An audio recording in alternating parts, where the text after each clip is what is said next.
বাংলাদেশে কোরআনের রাজ কায়েম হবে ইনশাআল্লাহ। যারা বিরোধিতা করছো, 5 পাতা 6 পাতার পত্রিকা একটা বাইর করিয়া সমান ইসলামের গায়ে দিতেছো, তোমাদের নাকের ডগার উপরে কালেমার পতাকা পথ পথ করে উঠবে ইনশাআল্লাহ।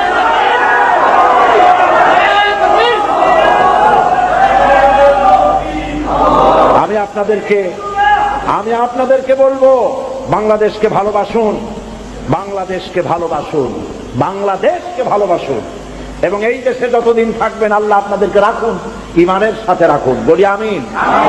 হিন্দু সংস্কৃতিতে ডুবে যাবেন না, মুসলমান পরিচয় বেঁচে থাকুন, বাংলাদেশকে ভালোবাসুন। জীবন এবং মওতের ফয়সালা আল্লাহর হাতে, কারো কোনো ব্যক্তির হাতে মৃত্যুর ফয়সালা নাই। যদি আমার মৃত্যু থাকে, কারো গুলিতে আমি শহীদ হব, সারা পৃথিবী পাহারা দিয়া সেই গুলি থেকে আমাকে বাঁচাতে পারবে না। আর যদি আমার জন্য কোনো গুলি আল্লাহর পক্ষ থেকে বরাদ্দ না থাকে, সারা পৃথিবী বৃষ্টির মতো আমার প্রতি আমাকে লক্ষ্য করে গুলি ছুড়লে আমার একটা পশমও হেলাতে পারবে না। এটা আমার ঈমান।